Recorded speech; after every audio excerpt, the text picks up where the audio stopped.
Di hari terakhir penerimaan pengambilan formulir penjaringan bakal calon bupati dan wakil bupati Pilkada 2024, istri mantan Bupati Lahat periode 2018-2023 mengembalikan formulir disertakan persyaratan untuk siap maju Pilkada Muara Enim diusung PAN.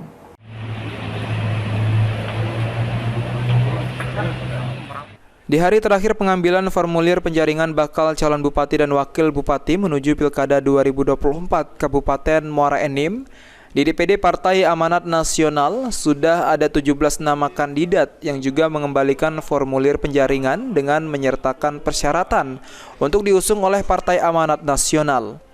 Ada 17 kandidat yang mengembalikan formulir penjaringan dengan menyertakan persyaratan. Salah satunya Lidiawati, istri dari mantan Bupati Lahat periode 2018-2023 Ciujang.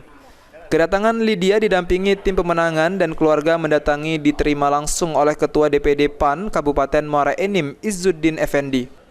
Lidiawati mengatakan salah satu bentuk keseriusan pihaknya siap maju pilkada untuk diusung PAN dengan mengamankan formulir penjaringan dan menyertakan persyaratan yang sudah ditentukan ke depannya. Diharapkan ada pemimpin di Muara Enim yang bisa membangun.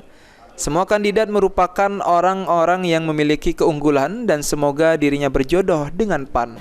Berjodoh dengan PAN ya, karena dimanapun itu ya namanya politik tadi ya dinamis ya, bisa dipasangkan dengan siapapun. Dan kalau berjodoh, minta doanya, minta dukungannya semoga di Kabupaten Muara Enim untuk 5 tahun ke depan bisa ada putra ataupun putri daerah yang memimpin, siapapun yang terpilih, hargai dan dukung. Semoga Kabupaten Muara Enim bisa maju di kabupaten lain. Putra-putri daerah Kabupaten Muara Enim yang terpilih mampu membangun dan memimpin Kabupaten Muara Enim dengan sebaik-baiknya. Dari semua kandidat yang mengembalikan formulir penjaringan dan menyerahkan persyaratan, akan mengikuti tahapan lebih lanjut melalui DPD PAN Muara Enim dan ke jenjang provinsi serta pusat. Mardiansyah, PAL TV.